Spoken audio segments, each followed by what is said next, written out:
I've been waiting. Sunshine, why you playing? With my head on the time, you go way out of line. Hey, it's your girl Serena and welcome back to my channel. And if you're new, welcome. Thank you for visiting. Come back now, you hear? Before we get to why we're here today, I would really appreciate it if you would subscribe to my lovely channel.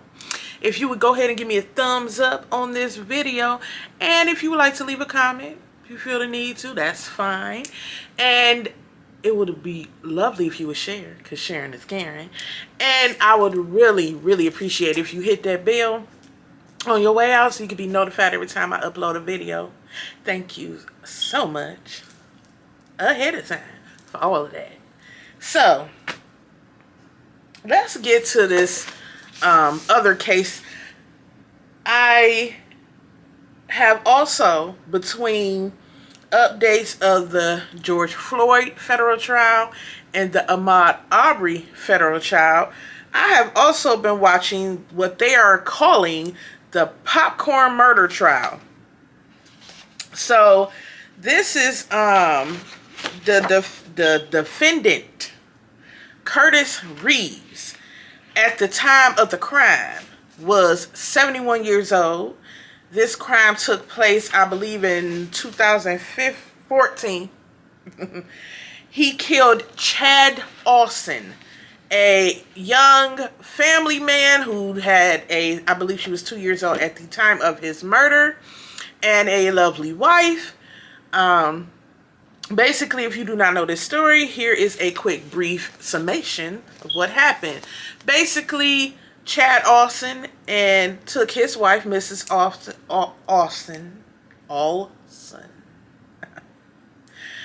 to a movie. And so did Curtis Reeves.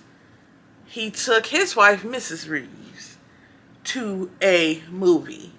And there was a few other people in the movie theater too. And I do mean few. The theater looked pretty empty from the video. And yes, ladies and gentlemen, it's a video of this incident, except for it's very grainy where you really can't see it that close. And it only shows you from one row of the seat and not the other row where Chad Austin, who was killed, was. So if we go by, the state called 15 witnesses so far in this case. And these are some things that all 15 seem to definitely agree with, and all seem to say in all of their stories, no matter what part of the movie theater they were sitting in, none of them saw Chad Austin go over his seat, lunge, or even try to attack Mr. Reeves. However, they did see him flick a bag of popcorn at Curtis Reeves, who in turn shot and killed him. One shot through the chest and heart, which, by the way, his wife's hand was at, and she was also shot in her hand by the same bullet. According to the story that majority of the witnesses are agreeing to, and what was being reported before the court started, basically Mr. Austin was sitting there on his phone, whether he was on Facebook or calling his daughter babysitter or to check on her, whatever it was, because there seems to be a disagreement on which one he was doing. It really doesn't matter, because the bottom line is he was on his phone, and Mr. Reeves decided to lean forward into his personal space, Chad Austin personal space, and asked him to get off his phone. Yes, he did. Told another grown man to get off his phone. At this time, according to the wife, they wasn't showing the previews yet. And when I think of previews, I'm talking about they showing you the lights that went down, popcorn man coming across the screen. They're telling you that you have to put all your devices away, and now they're showing you upcoming movies that's about to come out. Well, a lot of them was saying the previews was on, but it was like trivia stuff. It was still light. The lighting hadn't went down where it becomes completely dark and you can't see anything. It was still light enough where you can see the people, where you're going, what seat you're going to. You can still see all of that. They all agreed on that. Either way it go, Chad Olsen said to him, you know, what does it matter? I mean, the previews are still on. The movie hasn't even started yet. Like, basically bug off and ignore, and turned around and ignored him. Now, according to the wife, he never physically turned all the way around. He just turned his head. None of this turned, just his head. So Curtis Reeves decides to say, well, I'm going to get management. So Curtis Reeves decide at this point he is going to go get management. He told him, I'm going to go report you to management. So he gets up, goes to the concession stand to report Chad Olsen. There is no video there. I mean, the video shows you him there, but it's no sound, so you don't know what he's saying or whatever, if he's actually talking to management, blah, blah, blah. Anywho, he returns back. According to the wife, that's when Curtis Reeves says something to them again by saying, now you put your phone up after I went and got management. By the way, I'm going to rewind back, because as he was going to get management, as he was walking past his wife to get management, his wife said, why don't we just move? He ignored her. According to his own wife's statement, he ignored her and kept walking. That was his wife that said that. So anywho, so at this point, Chad Olsen is annoyed. His point is, okay, you went and reported me, right? So what's the point of continuing to talk to me? Like, leave me alone. And Mr. Reeves wouldn't back off. He still had more to say. And at this point, Chad Olsen flicks the popcorn at him and he shoots him. He pulls a gun out and shoots him instantly. He shoots him before all the popcorn can hit the ground. And that you do see in the video. At this point, Mrs. Olsen, like I said, she was shot in the hand, and then Mr. Olsen is shot in the chest. He does die there in the movie theater, and Mrs. Olsen gets treated, but I do know from her testimony we have so far that she has nerve damage where she would never feel anything in her ring. She was shot in her ring finger, the finger that held her wedding ring, which makes it even more like, wow. But anywho, she was shot between the wedding ring finger and the index finger, or it might have been, it's messed up. Okay, she would forever have problems in her hand because of this. Basically, Mr. Reeves was a retired captain of the Tampa, Florida Police Department. He was retired at the time, of course.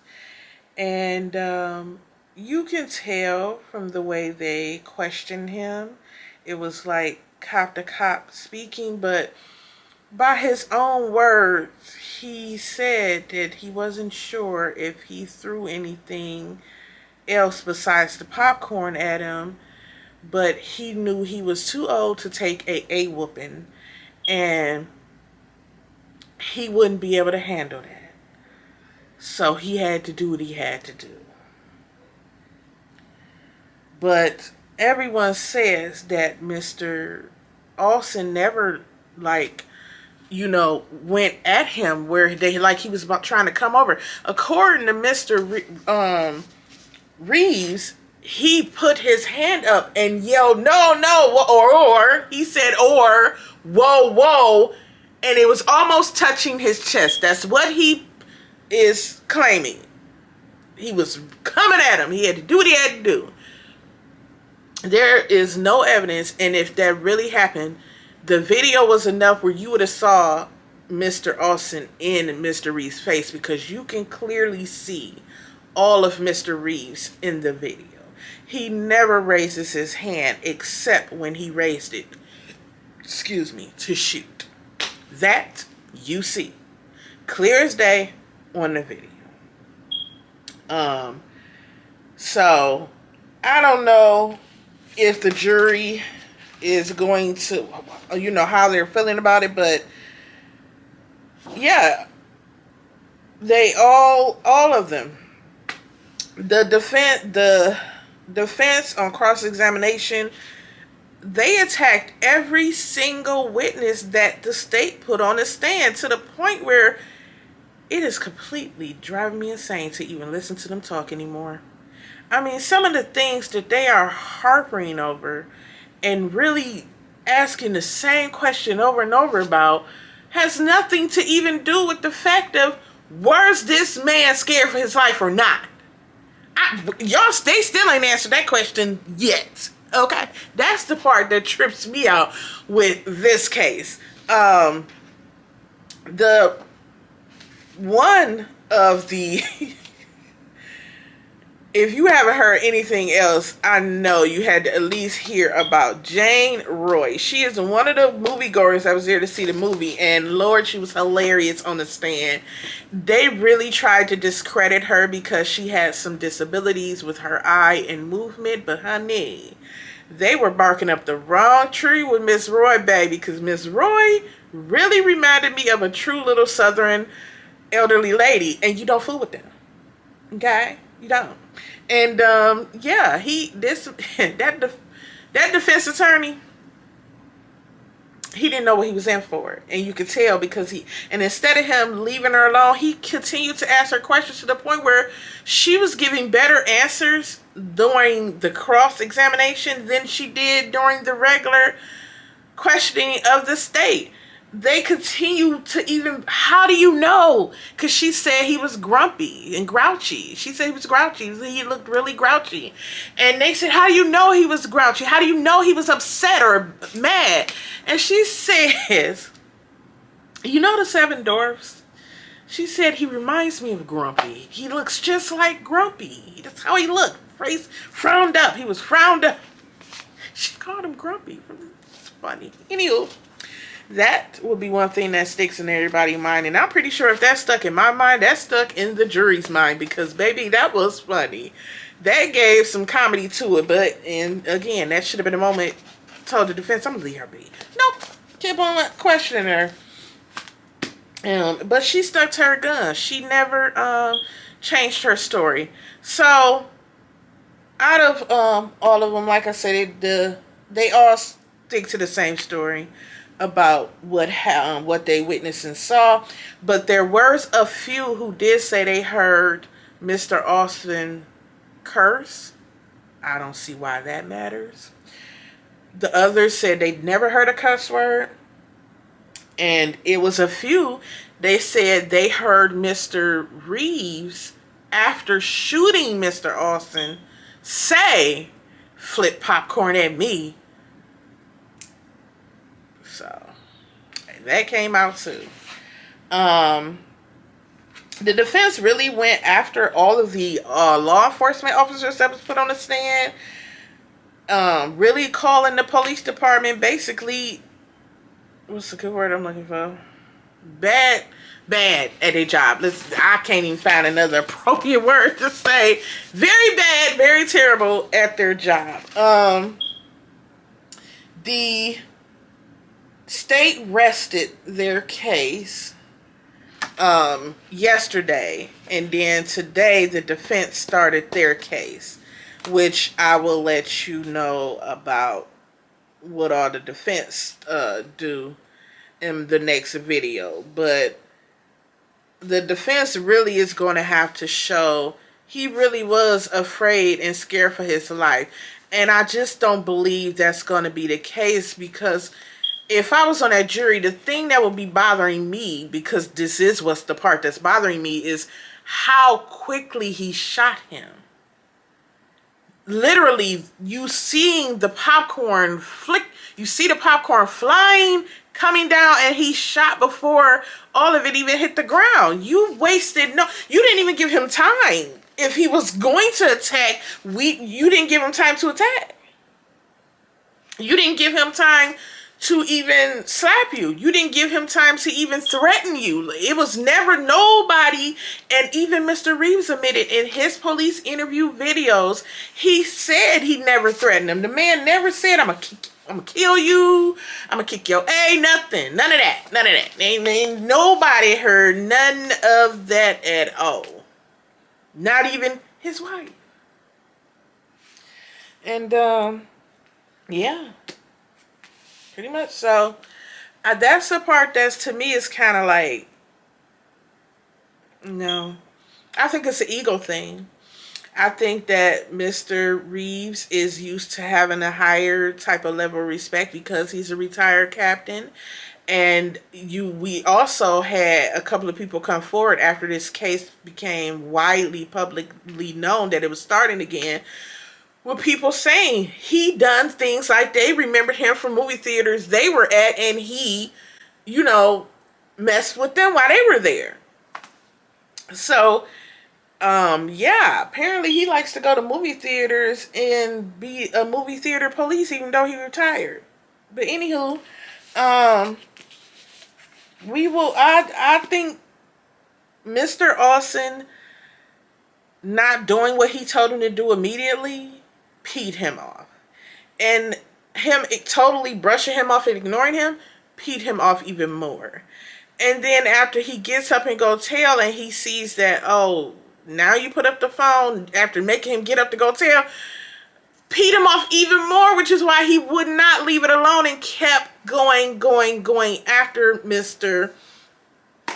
Austin. I believe that's why Mr. Reeves did that. So I believe that's why he shot him, and I believe that he did say, flick popcorn at me. I think he was very upset. I think his temper got the better of him. I don't know why people seem to think because someone gets up in age that they can't have a temper, they can't be vindictive, or they can't be mean, because, oh, baby, that's the time where a lot of them get that way. But, that's my thoughts so far on the trial, and we'll see, like I said, what all the defense come up with, because the defense did start today. So, if you made it to the end of my video, thank you so much, and I would love, and appreciate so much with all of my heart and soul if you would subscribe, like, comment, and share, and please don't forget to hit that notification bell on your way out so you'll be notified every time I upload a video. Thank you so much, and enjoy the rest of your evening. I swear I give you my tomorrow.